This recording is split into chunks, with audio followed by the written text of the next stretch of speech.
Hello everyone, Damiano B Centola here, and this is the book I wrote called the SEER'S Seal, Unlocking Daniel's Final Vision for a Shaking World.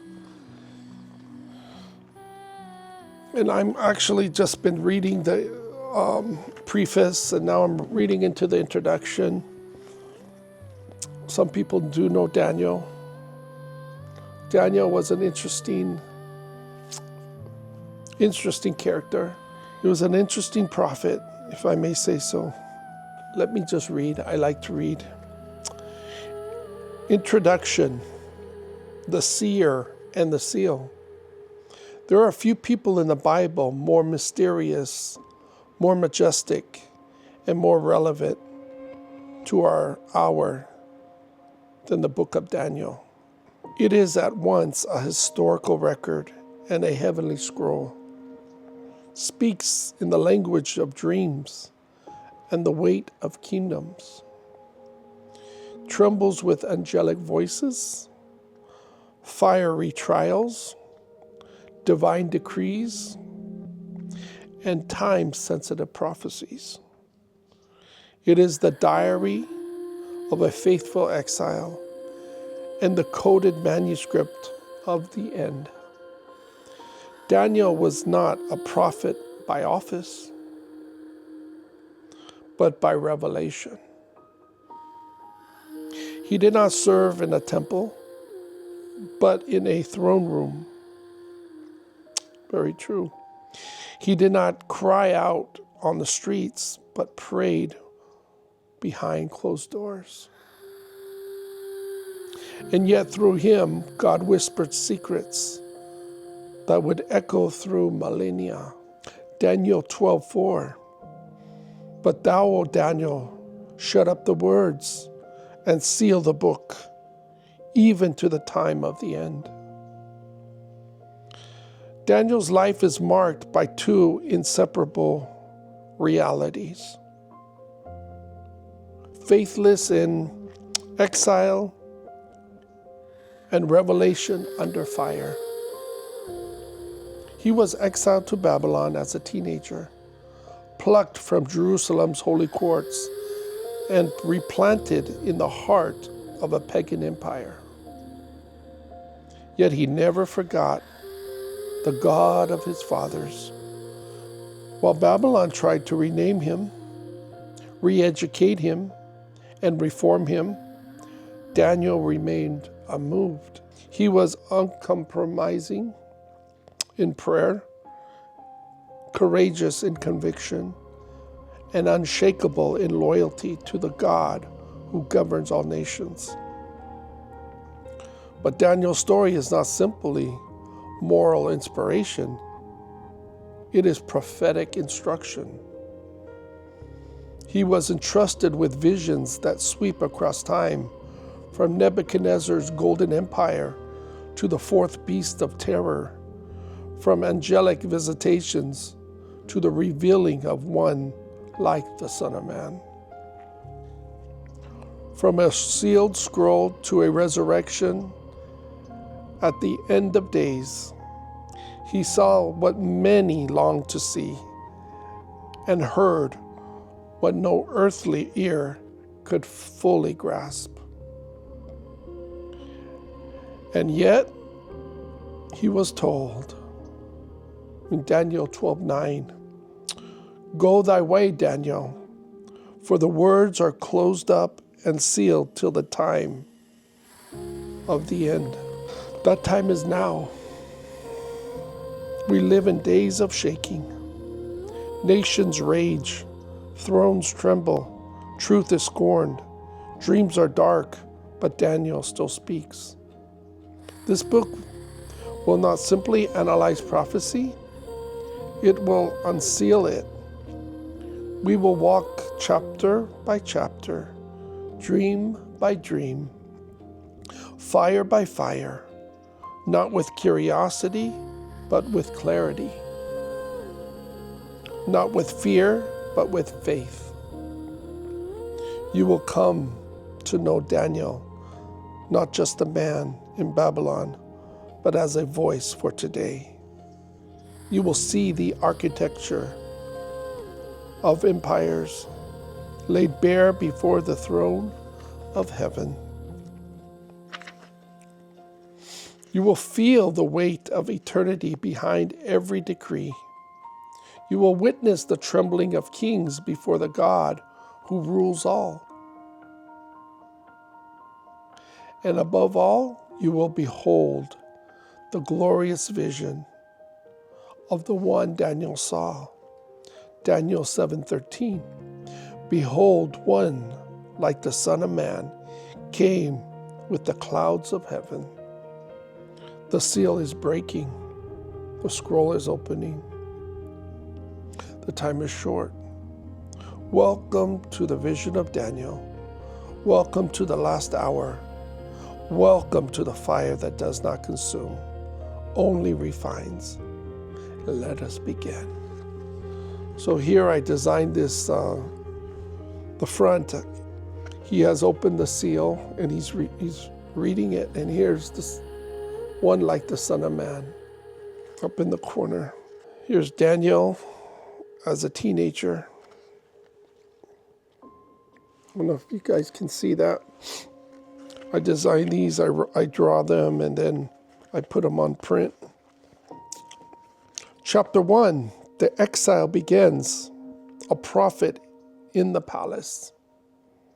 From scroll to stone, from captive to counselor. He did not choose Babylon. Babylon chose him. Daniel was taken not by invitation, but by force.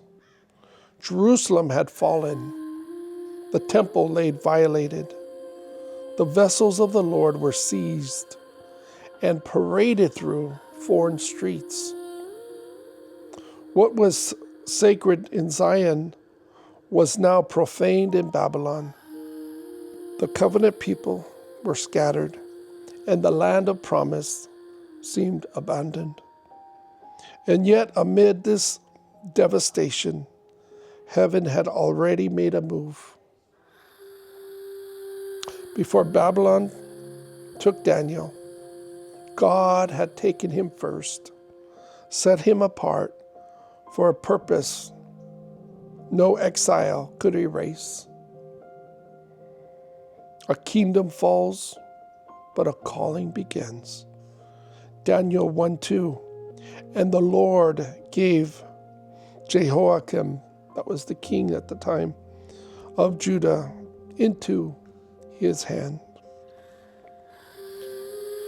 These are not the words of defeat. They are the whispers of sovereignty. Nebuchadnezzar did not overpower Jerusalem by strength alone. He was allowed by the hand of God. Daniel begins not with Babylon's conquest, but with God's orchestration. Even in judgment, Yahweh was in control. Babylon carried away the king, the vessels, and the youth, but only because God permitted it for the fulfillment of his purposes. Daniel was among the young men without blemish, chosen for royal service. He was handsome, intelligent, teachable, everything Babylon sought to use. But behind every human evaluation stood the eye of God, who had already written Daniel's name into the scroll of destiny. He was not simply deported. He was deployed, not lost in exile, but planted in prophecy. The renaming, a war of identity. Daniel 1:7. Unto whom the prince of the eunuchs gave names. For he gave unto Daniel the name of Belshazzar.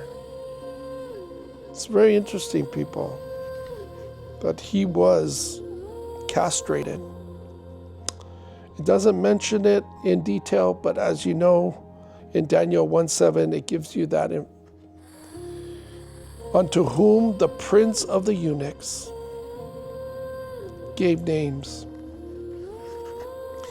Daniel was set apart. The first thing Babylon tried to do was rename him. His Hebrew name, Daniel, means God is my judge. It proclaimed Yahweh as the one who sees, weighs, and rules. But Babylon sought to erase that. Belshazzar invoked Baal. That was the Babylonian god. An attempt to rewrite his identity and allegiance. This was no small thing. To rename someone in the ancient world was to reassign their purpose and redefine their loyalty. I mean, think about that, being castrated as a young man, a teenager, forced into a different society, under a different lordship.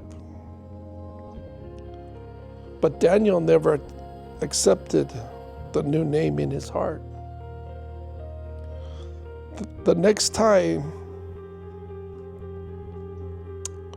I should say, the text may refer to him occasionally as Belshazzar, that's Belteshazzar,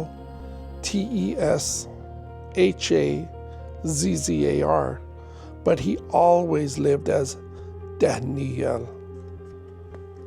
El is God. God is my judge. To ponder that for a minute, people. The Bible has a lot of clues. You just have to look in there and see them. God is clear. Heaven knew him by that name. The lions would recognize it. The angels would echo it.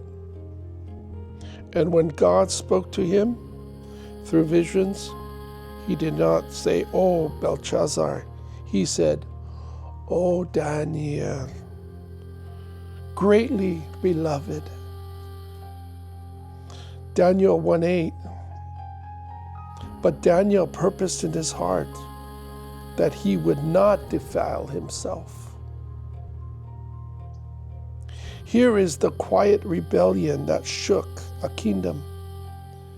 Before the lion's den, before the visions, before the angel came in shining linen, Daniel made a private, inner decision.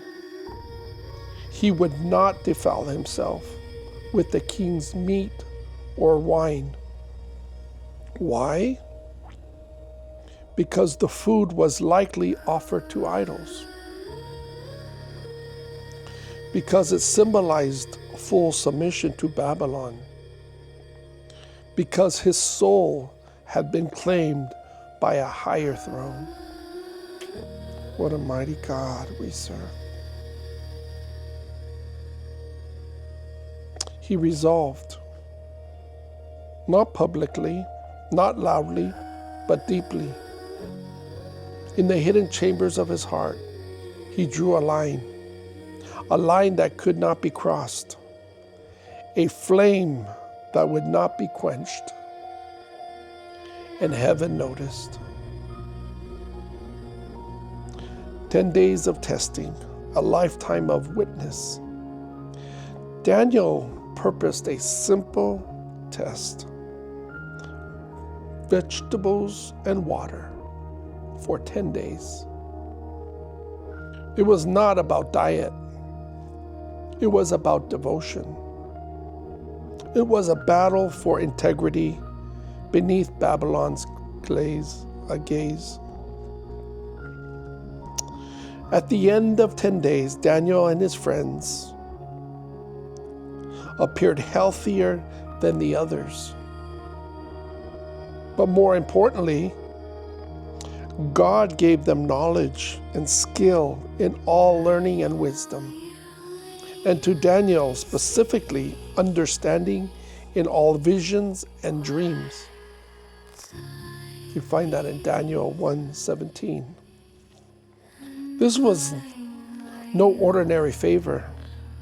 This was anointing in exile, the gift and the gate. Daniel was now in the court of the king. He had favor with men, but even more, he had access to the court of heaven. He was a prophet wearing court garments, a dreamer standing beside pagan thrones, a seer whose gift would shake empires and speak into the end of the age. He had no scroll, no temple, no altar. Yet he became the scroll. His body became the altar. His prayers were the incense. While others mourned the absence of the temple of Jerusalem, Daniel became the living sanctuary in exile. He lived holy in Babylon, set apart in a world that bowed to golden images and silenced truth. He stood firm without arrogance. He served kings without serving their gods. And because of that, God began to trust him with secrets no other man had ever received. Daniel in our day. Why does this matter now? Because we are again in days of exile. No political exile, but spiritual exile. Truth is mocked. Holiness is rare.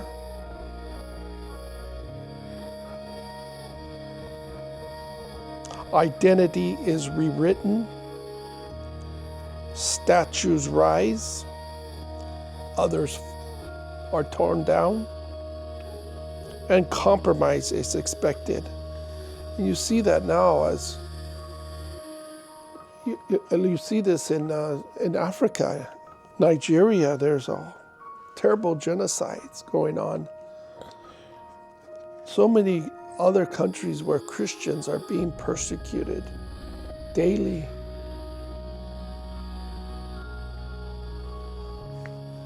Other atrocities that I can't even speak of on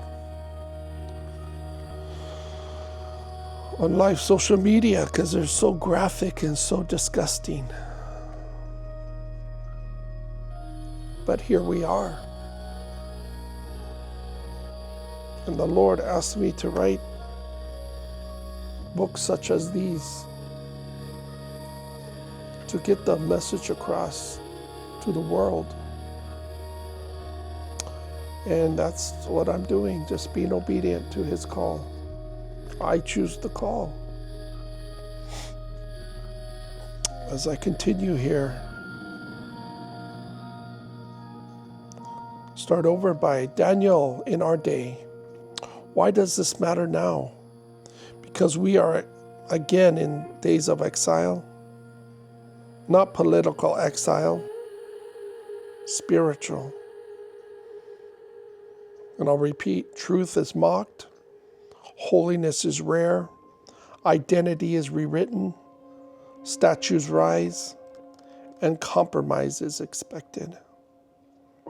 But Daniel stands again as a blueprint for the remnant. He shows us how to live in Babylon without becoming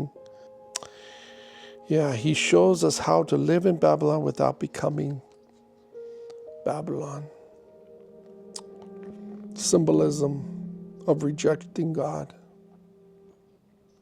He teaches us that one man fully devoted can alter the fate of kingdoms.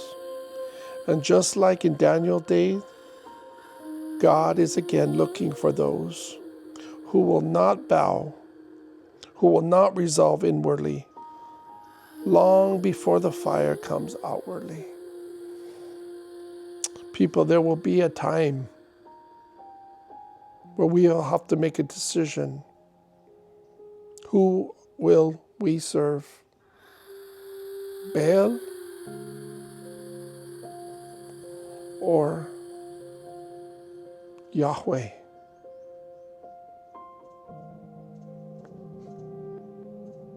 I know who I will choose. From captive to counselor. By the end of Daniel chapter 1, we are not looking at a prisoner. We are looking at a vessel. And it all matters of wisdom and understanding. This is Daniel 1:20. And in all matters of wisdom and understanding, the king found them 10 times better. 10 times better. 10 days of faith became tenfold favor. God was not just preserving Daniel, he was preparing him. Because soon the king would dream, the statue would rise, the furnace would burn, the lions would roar, and the angel would descend. But first, God had to position the prophet in the palace. The exile had begun, but so had the unveiling. And that ends the chapter 1. This is in my book, The SEER'S Seal, Unlocking Daniel's Final Visions for a Shaking World, by myself, Damiano B. Centola. I know, thank you for this opportunity. I'll be doing more of these in the future.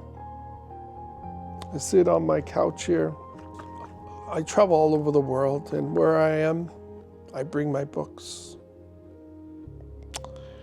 And I'll share with you when I can. So all of you be blessed. Whatever the Lord asks me to say, I will tell you. I'll share what He tells me to share with you all. Thank you for now, and ciao for now. Goodbye. I choose the call. I choose the call. I choose the